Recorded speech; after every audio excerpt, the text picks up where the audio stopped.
데살로니가전서 제4장 13절부터 18절 말씀이 되겠습니다. 데살로니가전서 제4장 13절부터 18절에 있는 하나님의 말씀을 들으십시오. 형제들아, 자는 자들에 관하여는 너희가 알지 못함을 우리가 원하지 아니하노니 이는 소망이 없는 다른 이와 같이 슬퍼하지 않게 하려 함이라.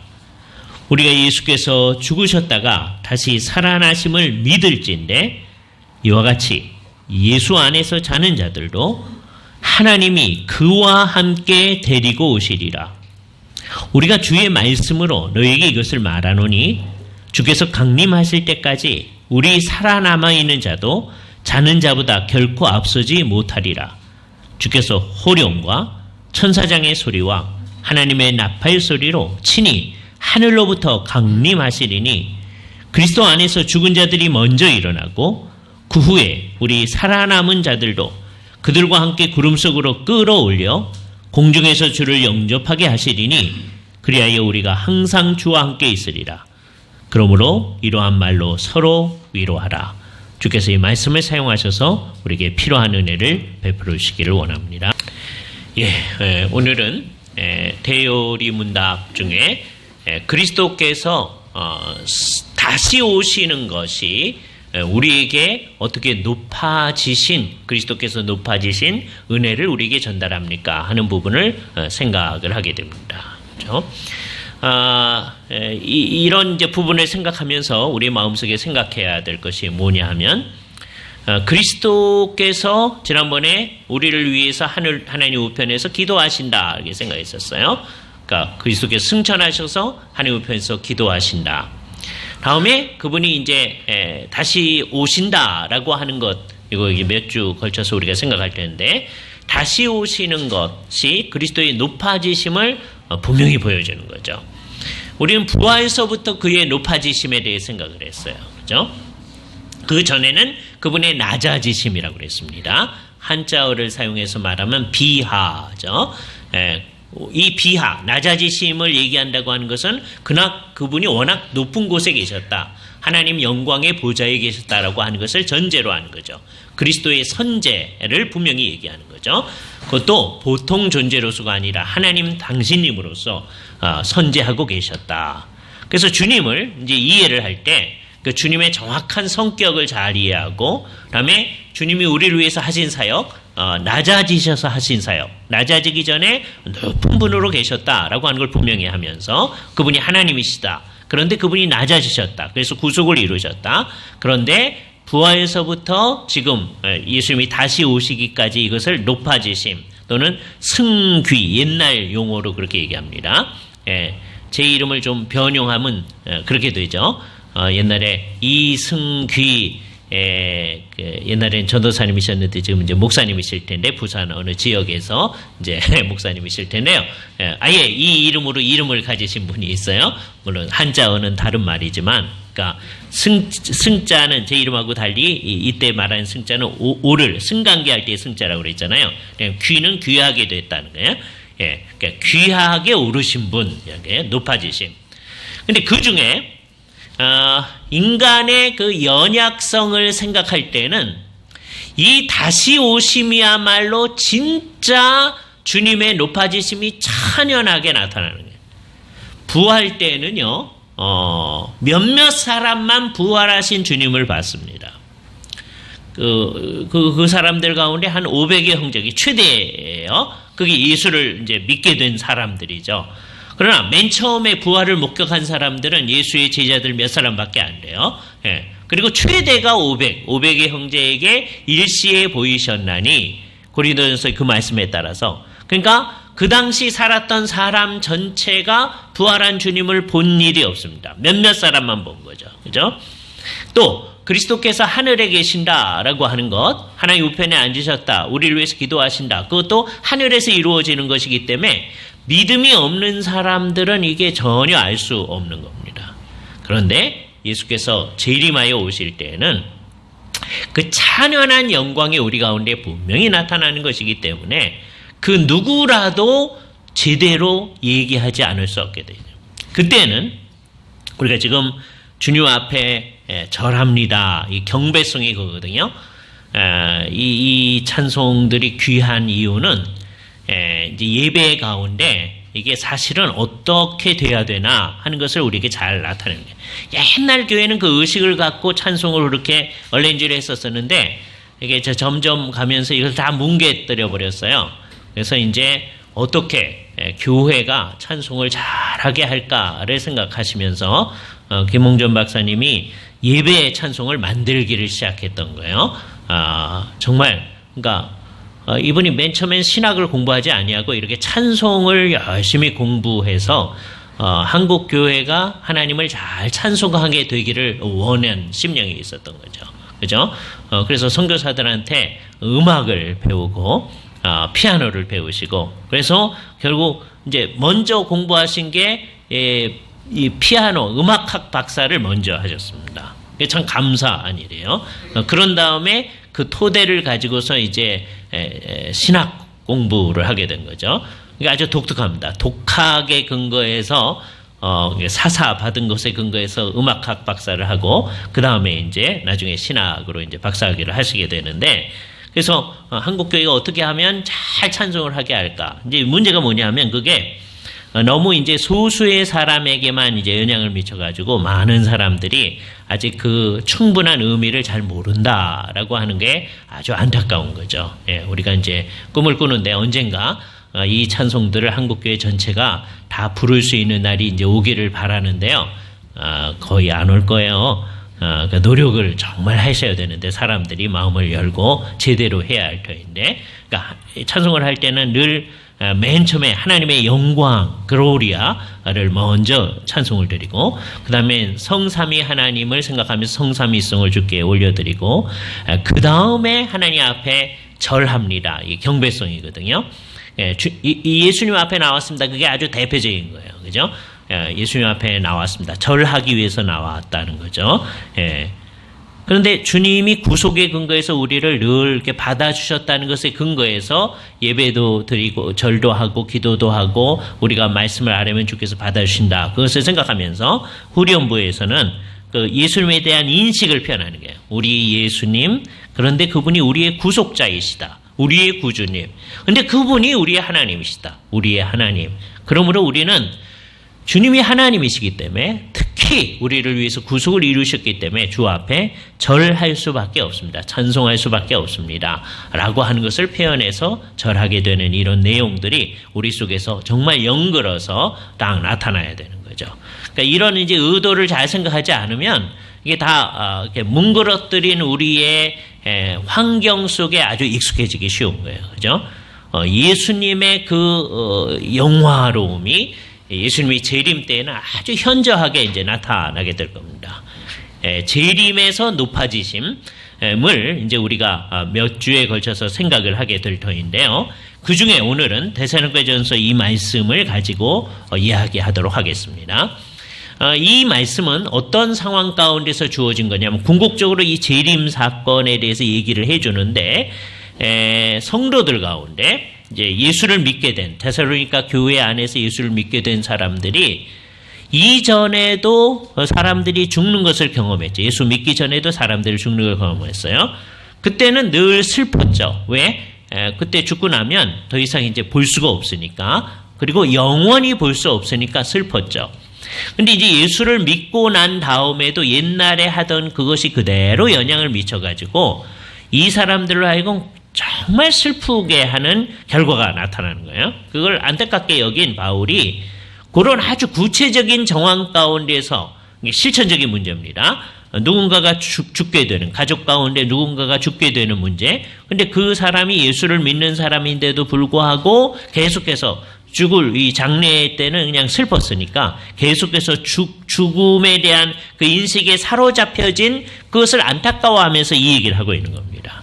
그래서 13절에 이렇게 얘기해요. 형제들아. 이 형제들이란 말 자체도 참 의미가 있는 얘기죠.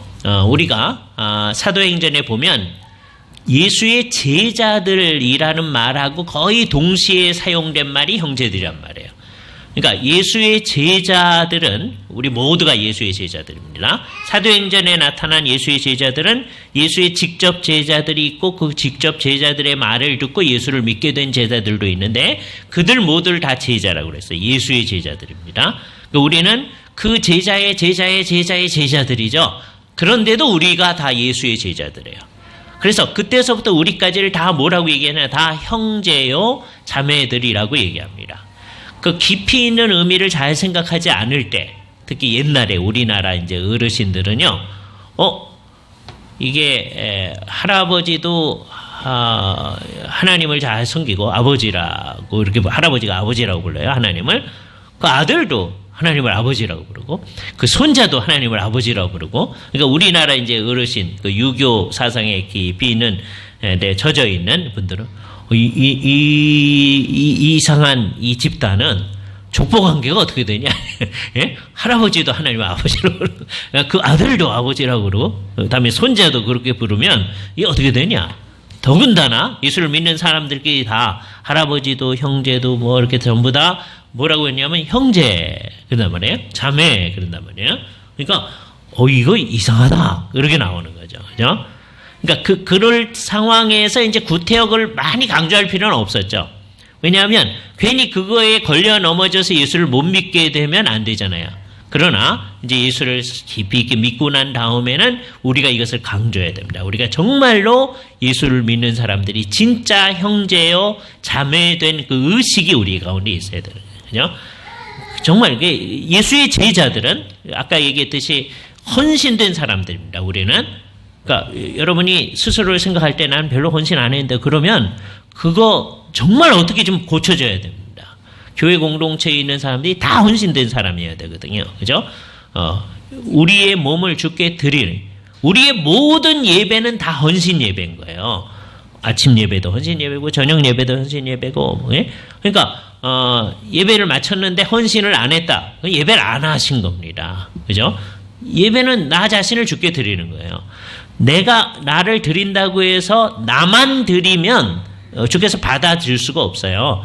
근데 예수 그리스도의 그 의로 십자가의 공로로 우리를 싸서 받아주시는 거죠. 그러니까 우리는 주께 드리면서 주께서 이것을 받아주시니까 감사해야 되는 거예요. 주님, 내가 이렇게 드렸으니 특히 오후 예배까지 이렇게 참석한 사람들은 하나님 오전에도 했고 오후에도 했고 우린 좀 낫죠. 이렇게 한다면 이게 말이 안 되는 거예요. 예, 주께서 우리의 경배를 받아주심에 대한 감사가 우리 마음속에 넘쳐야 돼요. 그죠? 그리고 우리가 정말 형제 자매들이다. 그 의식이 우리를 지배해 나가야 됩니다. 그죠? 그래서 어떤 형제나 자매가 정말 열심히 주님의 뜻을 따라 가지 아니하면 거기에 대해서 안타까워하면서 같이 권면해서 살아나가는 것. 그게 교회 공동체의 모습입니다. 교회 공동체가 같이 살아가면서 한 문제에 바울이 걸린 거예요. 뭐냐? 자는 자들에 관하여는 너희가 알지 못하면 우리가 원치 아니한다. 예, 자는 자들이라는 표현을 썼어요. 이건 비유적인 표현입니다. 진짜 잔다고 생각하면 안 돼요. 옛날에 진짜 잔다고 생각한 사람들이 있었어요. 그 사람들은 그러니까 뭐가 잔다고 생각하냐면 몸은 땅속에 들어가 썩고 있는데 바울이 잔다고 그랬으니까 영혼이 자는 거구나. 그래서 영혼 수면설을 주장하는 사람들이 있었습니다. 그건 다 이단이에요. 예, 이단에서 그렇게 얘기하는 거예요. 그러니까 이거는 종교개혁 당시에도 일어났는데 성경적으로 하자 그러면서 천주교회는 죽었을 때 영혼이 잔다고 생각하지 않거든요. 그런데 이제 성경적으로 하자고 하면서 어떻게 나타나느냐 하면 성경에 자는 자들이라고 말했으니까 우리는 예수님이 다시 올 때까지는 영혼이 자고 있어야 심판이라는 게 의미가 있지 않겠느냐 이렇게 주장하는 거예요. 죽자마자 이미 어떤 사람은 하늘에 가 있고 어떤 사람은 지옥에 가 있고 또 천주교인 중에는 어떤 사람이 연옥에 가 있고 이렇게 생각하면 죽자마자 이미 결정이 나 있는 건데 그러면 최후의 심판이 무슨 의미가 있냐?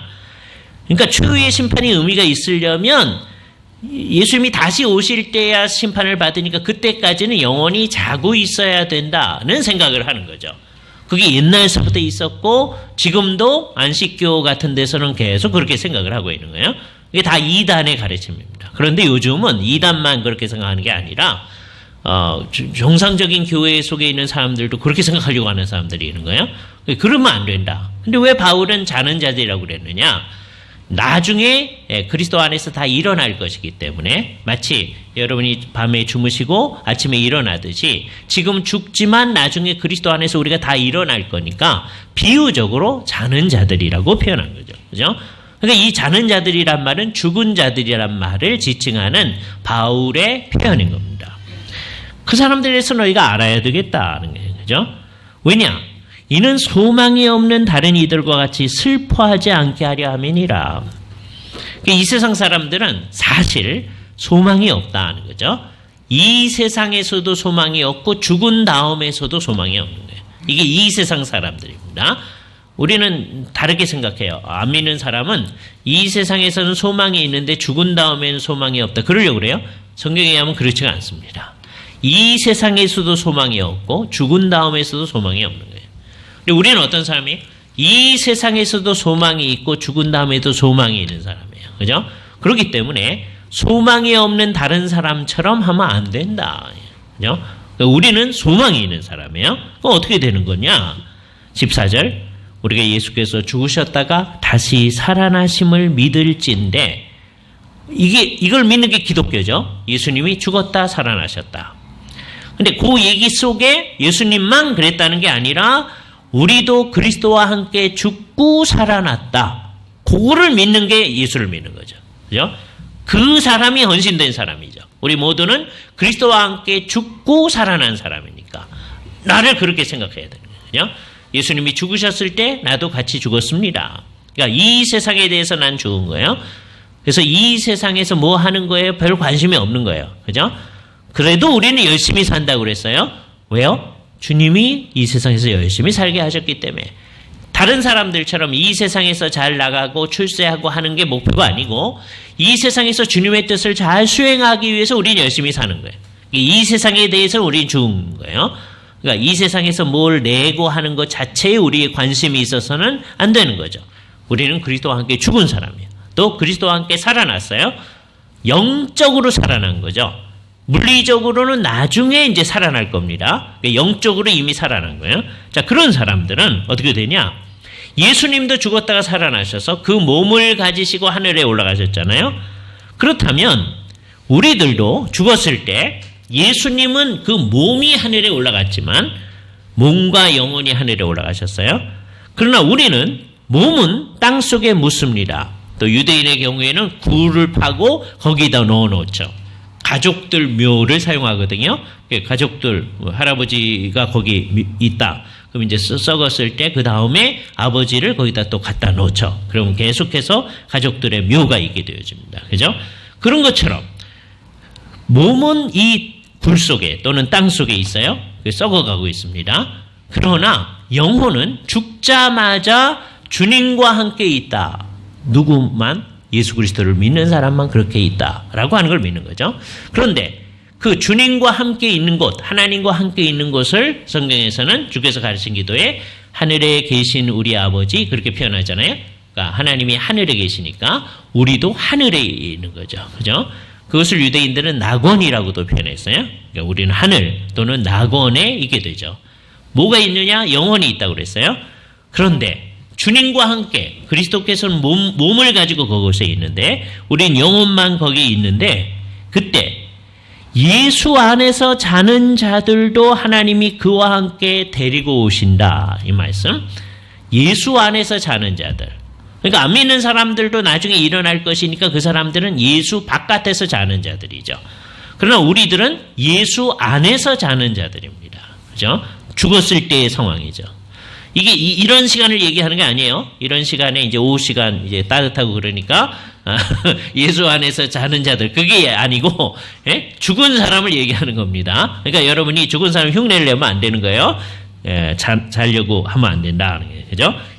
예수 안에 자는 자들이라고 하는 것은 예수님을 믿고 죽은 자들, 그러니까 그 사람의 영혼이 하늘에 있는 사람들인데 그 사람들이 예수님과 함께 이제 같이 온다는 거예요. 그죠? 이게 굉장히 중요하죠. 주님이 이 세상에 재림하여 오실 때 거룩한 자들과 함께 온다고 성경은 표현합니다. 언제나 구약의 표현. 그때 그 거룩한 자들은 한편으로는 천사들일 수도 있어요. 거룩한 천사들로 거룩하니까요.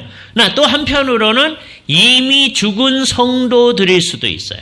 그 사람들로 거룩한 자들이니까. 그러니까 정말 주님께서는 거룩한 자들과 함께 이 세상에 오시는 거예요. 초림하셨을 때는 혼자 오셨어요. 재림하실 때는 이렇게 거룩한 천사들과 함께 또 이미 죽은 성도들과 함께 오시는 거예요. 그죠? 그러니까 이게 큰 차이가 있습니다. 그죠? 그런데 어떻게 오시느냐? 15절에 보면 우리가 주의 말씀으로 너희에게 말한다. 이렇게 말할 때는 이건 재미있는데요. 주님이 해주신 말씀을 내가 기억해서 너희에게 얘기한다는 게 바울은 주님의 말씀을 직접 듣지 않았어요. 그러니까 다른 사도들한테 이거 들은 거예요. 들은 것을 전해주는 거예요. 주님께서 말씀하신다. 그러니까 바울은 표현을 할 때 이건 주님의 말씀이다. 이거는 내 말이다. 이게 구분해서 얘기를 해요. 그러나 우리한테는 둘 다가 다 주님의 말씀이 됩니다. 바울의 입장에서는 이건 주께서 친히 하셨던 말씀이다. 이거는 내가 주님의 뜻을 파악해서 내가 충성된 자로 너희에게 고하는 거다. 이렇게 자기는 구별을 하죠.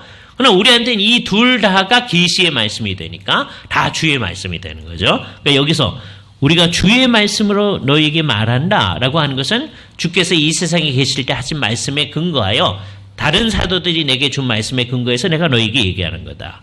어떻게 되느냐? 주님께서 강림하실 때 다음번에 그와 관련해서 다른 얘기는 다음번에 할 거예요. 근데 주께서 강림하실 때 이 세상에 오실 때 어떤 일이 일어나느냐? 그 당시에 살아있는 예수를 믿는 사람들이 있겠죠. 그죠? 그러나 상당히 많은 예수 믿는 사람이 이미 죽어 있겠죠. 우리도 아마 주님이 우리 죽기 전에 오시지 않는다면 죽어 있을 겁니다. 죽어 있으면 어떻게 되어 있을까요? 우리는 땅에 묻혀 있고 몸은 우리 영혼은 주님과 함께 있고 그럼 어떻게 되느냐? 우리 살아남아 있는 자도 자는 자들보다 결코 앞서지 못하리라. 이렇게 얘기하니까 이 표현이 재미있는데요. 바울은 언제든지 요 얘기를 듣는 사람들을 마치 그 속에 있는 사람처럼 얘기하는 거예요. 그죠? 그러니까 예수님이 오실 때 살아있는 사람들처럼 얘기를 하는 거예요. 그 사람들이요, 다 죽었어요. 예, 지금 다 하늘에 있어요. 예? 그러니까 우리 살아남아 있는 자들이 아니에요. 그러나 여기에 앞으로 이 말씀을 오고 오는 교회가 계속 읽으리라고 하는 전제가 있는 거죠. 그러니까 교회가 이 말씀을 읽어요. 그런 자들 중에 어떤 분들은 정말 주님이 오실 때 살아있는 자들이 있을 겁니다. 우리가 그런 사람일 수도 있어요. 우리 죽기 전에 주님이 오신다면. 그러면 우리 살아남아 있는 자들보다 먼저 있는 자들이 있죠. 그럼 어떻게 될 것이냐? 16절에 이렇게 얘기해요. 주님이 오실 때 어떻게 오시느냐? 호령 소리가 난다. 예? 이게 헤럴드란 말이에요. 헤럴드. 우리는 코리아 헤럴드만 생각나죠. 헤럴드는 워낙 이제 왕이 일 때 이제 선포하는 거예요. 왕이 오신다. 뭐 이런 거요. 또는 옛날에 물러거라 뭐 이런 말이 있잖아요. 그래서 옛날 왕이 오시는 것처럼 이렇게 표현을 하신 겁니다. 주의 재림을. 맨 처음에 헤럴드, 호령 소리가 나고 천사장의 소리가 나고 하나님의 나팔 소리로 친히 하늘로부터 강림하실 거다. 그러니까 이게 어떻게 되는지 우리는 잘 몰라요. 정말 누군가가 물러거라 할 것인지 천사장의 소리, 나팔 소리가 어떻게 날 건지 우리는 모릅니다. 그 나팔이 어떤 건지 옛날 이스라엘 사람들이 불던 양강 나팔인지 뭔지 우리는 몰라요. 그러나 주님께서 그러니까 옛날 이스라엘 백성들에게 있었던 종교적 이식을 할 때 백성들한테 알리는 나팔 소리가 있었겠죠. 예배 시간을 알리는 나팔 소리가 있었겠죠. 그죠? 우리는 종소리 같은 게 예배 소리하고 이제 연결이 많이 되잖아요. 그러나 옛날 이스라엘 백성들이 뭐 종소리 뭐 이런 거 없잖아요. 그러니까 나팔 소리로서 표현을 하는 거예요. 예배 시간이다. 라고 하는 걸 표현해 주듯이 주께서 다시 오실 때도 그와 비슷한 것이 나타나겠죠. 예? 그러나 구체적으로 어떻게 될는지는 모릅니다. 그러나 주께서 오신다는 사인이 있고 그러면 주께서 하늘로부터 이제 오실 텐데 그때 그리스도 안에서 죽은 자들이 그래서 재미있는 표현이에요. 아까 자는 자들 예수 안에서 자는 자들, 여기서는 그리스도 안에서 죽은 자들. 그러니까 그리스도 안에서 죽은 자들이 아까 예수 안에 자는 자들이라는 표현이구나 하는 걸 알 수 있는 거죠. 그리스도 안에서 죽은 자들이 먼저 일어나고, 먼저 일어나는 게 뭐예요? 하늘에 있던 그 영혼하고 땅에 있던 그들의 몸이 결합해서 그들이 부활하는 거죠. 그죠? 부활해요. 그죠? 그러니까 정말 놀라운 일이 일어나는 거예요. 하늘에서 영혼이 오는 건 안 보입니다. 영혼이니까. 근데 우리한테 보이는 건 뭐냐 하면 부활한 모습이 나타나게 되는 거예요. 그게 어떻게 나타나는지 정말 신비한 일이죠. 이 세상에 주의 참 백성들이 정말 부활한 몸을 가지고 우리 가운데 있게 될 거예요. 다음에 그 후에 우리 살아남은 자들도 그들과 함께, 그럼 여기 이제 전제돼야 될 게 그 부활한 사람의 몸, 그걸 우리가 부활체라고 말할 텐데, 그건 영광스러운 몸이거든요. 우리 그때 살아있는 사람들의 몸도 죽임을 보지 않았으나 그들의 몸과 같은 몸으로 변화하겠죠. 이 몸은 죽지 않았기 때문에 부활체라고 말할 수는 없는데 같은 변형체예요.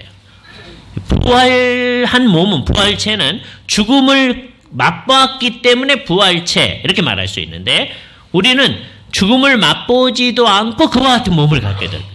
그죠? 맞아가지고 중요한 게 그들과 함께, 그들은 누구야? 이미 죽은 자들, 부활한 사람들과 함께 이 땅에 살아있던 그 주의 백성들이 함께 구름 속으로 끌어올려진다고 그래요. 이 끌어올려라는 말이 잡아채진다는 거예요. 그죠? 이 잡아채진다는 말을 옛날에 라틴어로 라피에무르라고 표현했어요. 그 영어가 랩처라는 말입니다. 그걸 한자말로 휴거라고 그랬어요. 그러니까 예수님이 다시 오실 때 부활한 사람들 모습이 있고, 그다음에 우리들, 그 당시 살아있는 사람도 부활한 사람과 똑같은 모습으로 해서 잡아채진, 하늘로 쫙 올라가요. 그래서 공중에서, 그 다음에 말이 굉장히 중요한 말인데, 주를 영접하게 하시리니, 이게 중요한 말입니다. 이게 아빤타호라는 말인데요. 영접한다. 이 공식적인 영접을 얘기해요. 자, 이게 성경에 어떤 곳에 나타나 있느냐? 예를 들어서 열처녀 비유에서 보라 신랑이라 맞으러 나오라. 그 맞는다. 그게 영접한다는 거예요. 아판타오 하기 위해서 와라, 나오라. 그러면 열처녀들이 신부의 들어리들입니다. 졸고 있다가 나가야 되죠. 그죠? 뭐 하기 위해 나가죠? 신랑을 맞기 위해 나가죠. 맞았어요. 그럼 어떻게 해야죠? 거기서 한참 잔치하나요? 그러지 아니하고 신랑을 우리 찬송가에 있는 대로 모시어 드리세 해야 되잖아요. 신랑 맞으러 나갔으니까. 잘 생각해야 됩니다. 영접하기 위해서 나아가는 거예요. 맞기 위해서 나가는 거예요. 비슷한 단어가 어디에 나타나느냐? 사도행전 28장을 한번 가보세요. 사도행전 28장에 보면 사도 바울이 죄수의 몸으로 로마를 향해서 드디어 가게 됩니다. 그죠? 그래서 맨 마지막에 이제 로마에 도착을 하게 됐어요. 그죠? 로마에 가가지고서는 어떻게 됐느냐? 14절서부터를 한번 봅니다. 14절. 사도행전 28장 맨 마지막입니다. 14절. 거기는 그 13절이 얘기하는 보드요리입니다. 거기서 형제들을 만나, 사도행전에서 형제들, 그 예수를 믿는 사람들이에요. 그러니까 예수의 제자들이죠. 형제들을 만나 그들의 청함을 받아 이래를 함께 머무니라. 그래서 죄수로 가는 몸인데도 교회 공동체와 함께 7일 동안 같이 있게 되죠. 그러니까 7일 동안 바울이 왔는데 그냥 있었을 리가 없겠죠. 정확한 건 나중에 이제 하늘에 가서 여쭤봐야 되지만 아마 당신 하나님의 말씀을 좀 전해 주십시오. 그래서 이를테면 한 7일 동안 집회를 했을 겁니다. 하나님의 말씀을 잘 가르침을 받았겠죠. 다음에 그 보디올로서부터 거기서 우리는 그와 같이 로마로 가니라. 목표가 이제 로마예요. 자, 근데 15절 그곳의 형제들이, 그럼 그곳의 형제는 어디에 있는 형제들이? 로마에 있는 형제들이죠. 로마에 있는 예수 믿는 사람들이 우리의 소식을 듣고 어디까지 왔어요? 아비오 광장과 트레이스 타베르네까지 맞으러 오니, 새로운 번역에 트레이스 타베르네라고 히라버를 그냥 직역했습니다. 그냥 음역을 했어요. 옛날에는 삼관 그랬어요. 삼관이 뭐예요? 여관 3개. 트레이스 타베르네, 뜨리 터번 이런 거예요. 예, 여관이죠. 여관이면서 술집이면서 하는 거예요. 옛날에 주막 그런 거죠. 예? 그러니까 삼관 그랬어요. 여관 3개, 트레이스 타베르네까지 뭐 하러 왔어요? 맞으러 왔어요. 영접하러 왔어요. 아판타오라는 단어예요. 맞았으면 어떻게 해요? 바울이 그들을 보고 하나님께 감사하고 담대한 마음을 얻었어요. 그래서 어떻게 했어요? 우리가 로마로 들어갔어요. 그러니까 어떻게 되는 겁니까? 영접하러 온 그 형제들과 함께 로마로 같이 가는 거죠. 이건 마치 뭐 비슷하냐 하면 옛날에 우리의 아주 불행한 역사, 지금 독립문 자리, 독립문이 자그만하죠. 예? 그러나 그 당시에 우리 선배들이 정말 의미 깊게 돈을 열심히 내가지고 그 독립문을 세운 거예요. 그죠? 서대문의 독립문. 예? 거기가 무슨 자리였다고요? 옛날에 영은문 자리였대요. 그죠? 중국의 사신들이 오면 거기까지 우리가 맞으러 간대요. 서울 이제 이 도심으로부터 예? 거기까지 맞으러 가는 거죠. 그 맞았으면 어떡합니까? 모시고 오는 거죠. 그죠? 그러니까 맞는다라고 하는 게 그런 말입니다. 자, 우리가 주님이 이제 오실 때 어떻게 될 거예요? 우리가 하늘로 잡아채져질 거예요. 근데 거기서 오래 있는 게 아니에요. 여기에 이제 잘못된 이제 생각들이 있는 거예요. 예? 자, 2가지를 분명히 해야 되는데, 주님이 재림하여 오실 때 모든 사람이, 모든 진짜 성도는 다 같이 잡아채진다, 휴거한다는 거예요. 그러니까 첫 번째 이제 잘못된 게 뭐냐면, 어떤 사람 올라가고, 조금 있다 또 다른 사람 올라가고, 좀 있다 또 다른 사람 올라가고, 그런 거 아니에요. 같이 잡아채져요. 그렇죠? 그래서 공중에서 주를 맞을 거예요. 성경이 그렇게 얘기합니다. 근데 왜 맞아요? 주를 영접하는 거예요. 영접했으면 어떻게 해야 돼요? 모시어 드려야 되죠. 이 땅으로 오는 거예요. 이 땅으로 와요. 공중에서 맞고 이 땅으로 오는 겁니다. 와가지고 이제 어떤 일이 벌어질 거예요? 주께서 하시려고 하는 일을 하겠죠. 2가지 일을 하십니다. 하나는 심판을 하실 거고, 하나는 새 하늘과 새 땅을 온전하게 하시는 일을 하실 거예요. 그죠? 그 일을 하기 위해서 주님이 지금 오시는 거거든요. 그때 우리는 어떻게 됩니까? 죽은 자들이 먼저 일어나서 부활한 몸을 갖게 되어진다. 그죠? 이제 바울이 오늘 하는 얘기가 그거예요. 다음에 우리도 그들과 같이 몸이 변형될 거다. 그래서 어떻게 될까? 우리가 같이 주를 영접하러 공중회로 갈 거다. 그랬다가 주를 맞아서 올 거다. 그리고 이 세상에는 심판이 진행되어지고, 그다음에 새 하늘과 새 땅이 있게 될 거다. 그러므로 그리스도 안에서 자는 자들에 대해서 잠시 못 보는 거죠. 언제까지 못 봐요? 예수님이 다시 오실 때까지 못 봅니다. 그래서 조금 슬픔은 있겠죠. 그러나 너무 슬퍼하지 않아도 된다는 거예요. 그죠? 근데 여기서 중요한 게 뭐냐? 예수 그리스도를 진짜로 같이 믿어야 된다는 거예요. 만일에 어떤 사람이 돌아가신 분은 예수님을 잘 믿었는데 자기가 예수를 잘 안 믿는다. 안 믿는다. 그러면 우리가 같은 영광스러운 만남을 할 수가 없는 거죠. 그렇잖아요? 그래서 우리가 정말 같은 신앙을 가지고 있어야만 이 영광스러운 만남을 맞을 수가 있는 거예요. 그리고 또 이런 점에서 우리 예수를 믿는 사람들은 정말 생각을 잘해야 되는데, 이걸 우리가 진짜로 믿잖아요. 예수를 믿으면 만날 겁니다.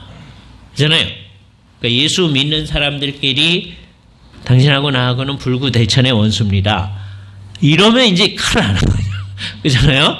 예. 이게 어떻게 가능하겠어요? 예? 둘 중에 하나는 같이 있지 못한다면, 그러니까 이거는 있을 수가 없다. 그런 걸 생각을 해야죠. 그죠? 그러니까 오늘 이 말씀을 잘 생각해야 됩니다. 그러니까 주님의 다시 오심, 나중에 이제 구체적으로 다시 오심이 뭔가를 얘기할 텐데, 다시 오심의 목적을 우리는 아주 분명히 한 거예요. 다시 오심은 궁극적으로 심판과 새 하늘과 새 땅을 이루기 위해서 주님께서 다시 오시는 거다. 그런 거예요. 그때 벌어질 일의 하나를 데살로니가 이 본문을 통해서 우리가 알게 되어집니다. 그죠? 이건 정말 중요한 거예요.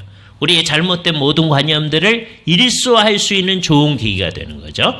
그래서 우리가 이것을 믿는 사람으로 있어야 됩니다. 한 20년 전에 휴거란 책이 유행한 적이 있습니다. 그건 두 가지로 잘못된 책이에요. 그게요, 그 당시에 한 40만 부 이상 팔렸습니다. 한국에서만도. 예? 근데 정말 틀린 책이에요. 왜 틀린 책이냐? 거기 보면 이렇게 돼요. 이렇게 살다 보니까 어떤 사람들이 없어진 거예요. 예? 나머지는 그냥 있어요. 또 다음에 또 가. 예? 성경엔 그렇게 돼 있지가 않아요. 예? 그 책이 우리에게 어떤 나쁜 영향을 미쳤는지, 예, 물론 이게 믿는 마음으로 하는 건 아닌데, 살다가 어떤 사람이 있어야 되는데 없잖아요. 그럼 이제 농담 삼으로 휴거됐나? 뭐 이럽니다. 말이 안 되는 거죠. 예? 휴거될 때는 우리 모두가 다 같이 휴거되는 거예요.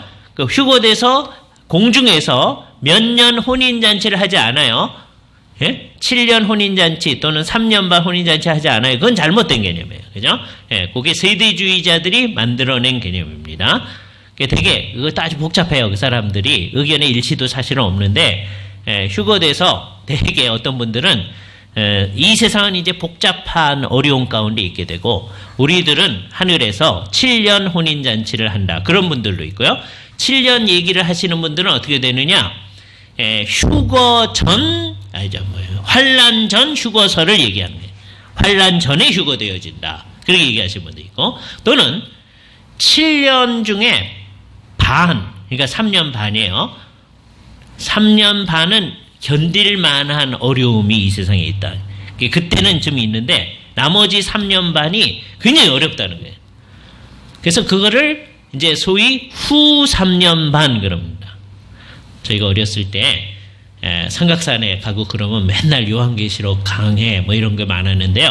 그때 맨날 듣던 소리가 전 3년 반, 후 3년 반 뭐 이런 얘기예요. 이게 다 잘못된 가르침입니다.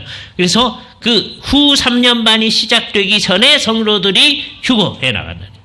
진짜 성도들은 휴거한다는 거예요. 그러니까 이제 여기 두 가지 강조점이 있는 거예요. 환란을 당하기 싫으면 신앙이 아주 좋아가지고 휴거될 걸 준비하라는 거예요. 그래서 여기서는 준비가 뭐냐 하면 휴거될 거를 바라는 거예요.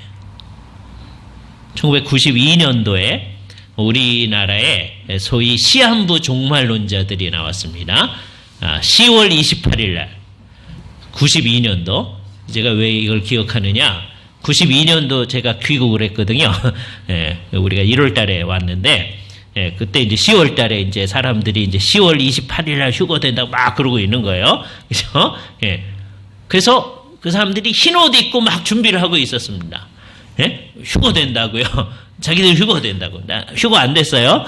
예? 성경에 의하면 휴거된다면 모든 그리스도인들이 다 휴거되는 거거든요. 어떤 특정한 사람만 휴거되는 거 아니에요. 근데 그런 생각들이 나타나는 거고, 다음에 전 3년 반, 후 3년 반 생각하면서 얘기를 하는 거죠. 이 3년 반 얘기를 하니까 그 이유가 뭐냐 하는 걸 말씀드려야 되는데, 문자적으로 3년 반을 얘기하는 게 아니고요. 이스라엘 백성들은 요한계시록에 보면 그게 3년 반이라고 얘기나요. 그죠? 그걸 날짜로 계산하면 달수로 하면 42달이에요. 1260일이죠. 그러니까 3년 반, 42달, 1260일, 이게 다 똑같은 말입니다. 그럼 뭐냐? 이스라엘 백성들이 자기네 역사를 뒤돌아봤을 때 정말 견디기 힘든 기간이 있었어요. 이게 언제나 엘리야 때 비가 오지 아니한 그 기간이었습니다. 옛날에 우리 요한계시록 강의할 때 여러분께 드렸던 말씀 기억하셔야 되는데, 그 기간이 3년 반이었거든요. 이스라엘 백성들은 3년 반 그러면 아주 견디기 어려운 시기라고 머릿속에 있는 거예요. 그 개념에 근거해서 요한계시록에 그 말씀이 주어졌던 거다. 그러니까 실제로 이게 3년 반 기간을 얘기하는 게 아니에요. 그죠? 그런데도 사람들은 자꾸 그 생각을 하는 거죠. 그래서 휴거라고 하는 것은 그런 두 가지 개념 때문에 잘못된 책이었다는 것을 아주 분명히 하면서, 우리는 성경적 휴거 개념을 분명히 해야 되는 거예요. 휴거가 잘못됐으니까 휴거 자체가 없다 그러면 안 돼요. 성경이 우리가 잡아채지랴, 이렇게 공중으로 끌어올리랴, 그걸 믿어야 되거든요. 그죠? 우리는 그거 안 믿어요. 그러시면 안 돼요. 주님이 오실 때 우리가 공중으로 올라가서 주를 맞으러 갈 거예요. 그때는 우리가 변화된 몸을 가지고 주를 맞는 겁니다. 맞았으면 이 땅에 주를 모시고 오겠죠. 그죠? 그게 우리가 믿는 바이다. 나머지 일들은 우리가 이제 다음번에 조금 더 하는데 오늘 하나만 더 얘기를 하겠습니다. 어느 구절을 읽을 거냐면요. 데살로니가 전서 오늘 말씀 읽었죠. 어느 베드로전서 1장 13절 말씀인데 이 말씀만 생각하고 나머지는 이제 다음번에 또 하도록 하겠습니다. 베드로전서 1장 13절. 그리스도의 재림을 생각할 때 우리가 늘 이 말씀을 생각해야 돼요. 그러므로 너희 마음의 허리를 동이고, 마음의 허리를 동이라고 그랬어요. 마음의 허리 없어요. 그러니까 이게 비유적인 말이라는 걸 알아야 됩니다. 허리를 동일 때는 언제 하는 거죠? 무슨 일할 준비를 할 때 허리를 동이는 거잖아요. 그죠? 우리는 허리를 동이도 하면 자꾸 혁대를 생각하잖아요. 유대인들은 이제 겉옷을 입잖아요. 겉옷을 입고서는 이제 허리를 동이게 되죠. 그게 이제 일을 할 때의 작용이잖아요. 그죠? 그러니까 마음의 허리를 동이고, 마치 우리가 영혼의 무릎을 꿇어 주 앞에 기도합니다 하는 거하고 똑같은 거예요. 영혼 무릎 없다고 그랬어요. 그러나 비유적으로 우리가 정말 주 앞에 경배합니다 하듯이 마음의 허리를 동이고 근신하여라는 말은 정신을 차린다는 거예요. 예? 그러니까 술 취한 거하고 반대된 거예요. 술 취한 거는 정신이 몽롱해지는 거죠. 근신하여, 그건 언제나 정신을 차려요. 그래서 예수 그리스도께서 다시 나타나실 때에 너희에게 가져다 주실 은혜를 온전히 바랄지어다. 여기 놀라운 게 뭐냐면 주님이 다시 오실 때에 우리에게 은혜가 있다. 많은 사람은 그걸 자꾸 생각 안 합니다. 그죠? 그러나 진정한 성도는 주님이 오심이 우리에게 은혜이다. 그때 우리에게 은혜를 주실 거다. 그걸 기다리는 거예요. 우리는 삼중적 은혜 가운데서 사는 거예요. 과거에 주께서 주신 은혜가 있어요. 예수를 믿는 사람한테. 다음에 지금 예수를 믿는 사람에게 매일매일 필요로 하는 은혜가 있어요. 예? 그리고 뭐가 있어요? 예수님이 재림하여 오실 때 우리에게 주실 은혜가 있는 거예요. 이런 삼중적 은혜 가운데 있는 거예요. 그러니까 재림을 생각할 때 우리 마음속에 은혜를 기다리는 마음이 있어야 돼요. 그거는 새로운 마음은 아닌데 우리가 오늘이라고 하는 날을 이 땅 가운데 살 때도 우리는 뭐예요? 은혜를 기다려요. 매일 은혜를 기다려요. 주일 아침에 여러분이 예배할 때 오늘은 또한 어떤 은혜를 주실까? 이거 원하셔야 돼요. 주일날 예배할 때만이 아니고 이제 여러분이 월요일서부터 토요일까지 살 때에도 오늘 또 주께서 은혜를 베푸셔서 우리를 살게 해주시기를 바라야 됩니다. 그죠? 그러니까 우리는 날마다 은혜 가운데 있는 거예요. 그러니까 늘 은혜 속에서 이미 은혜를 받은 사람이 은혜 속에서 사는 사람이 주님이 다시 오실 때 은혜를 기다리게 돼요. 그죠? 그러니까 우리는 은혜 없이는 살 수 없는 사람입니다. 정말 이것을 잘 생각을 해야 돼요. 그죠? 저는 이 얘기를 할 때마다 저희 선생님이 생각이 나는데요. 그분이 여자분이었는데 예수를 믿고 대학 때 예수를 믿었대요. 정말 은혜가 넘쳐가지고서는 신학을 공부하러 미국에 갔어요. 여자분이. 그 당시에는 뭐 여자분들이 신학 공부하는 얘기가 없는데 그래가지고서는 이제 가족들한테 편지를 쓸 때마다 자기 은혜 속에서 그죠? 주님의 은혜가 있기를 원한다. 자기 동생한테 쓸 때도 주님의 은혜가 너에게 있기를 원한다. 나중에 동생들이 뭐라냐. 무슨 편지가 맨날 은혜 뭐 이러냐. 무슨 편지가 설교 같으냐. 그렇죠? 그러나 이분은 그게 진심이었던 거죠. 왜? 은혜가 없이는 정말 우리가 살 수 없으니까. 동생들도 그렇고 부모님도 그렇고 주님의 은혜가 없이는 살 수 없는 거죠. 그죠? 그러니까 우리는 날마다 은혜를 필요로 하는 사람이에요. 주님의 은혜 속에서 있는 거예요. 그랬다가 주님이 다시 오시는 것도 우리는 어떤 거예요? 은혜를 주시는 거예요. 그 은혜를 받기 위해서 우리는 주의 재림을 대망하는 사람들입니다. 주님, 좀 더 있다 오셔야 되는데요. 그러면 그건 가짜입니다. 주님이 언제라도 오실 수가 있는 거예요. 그래서 우리는 어떻게 사는 거예요? 매일 주님의 오심을 기다리는 거예요. 그러니까 오늘 공부한 거에 의하면 우리가 어느 날 잡아채질 것을 기다리는 거예요. 그러면 안 되는데 주님. 이러시면 우리가 뭔가가 잘못되어 있다는 거죠. 주께서 그렇게 하시리라. 이와 관련된 다른 것들은 다음번에 또 생각하도록 하겠습니다. 같이 기도하시죠. 거룩하신 주님, 우리 주 예수 그리스도께서 다시 오시는 것이 주님의 높아지심의 맨 마지막 단계라고 하는 것을 우리가 생각하였사옵나이다.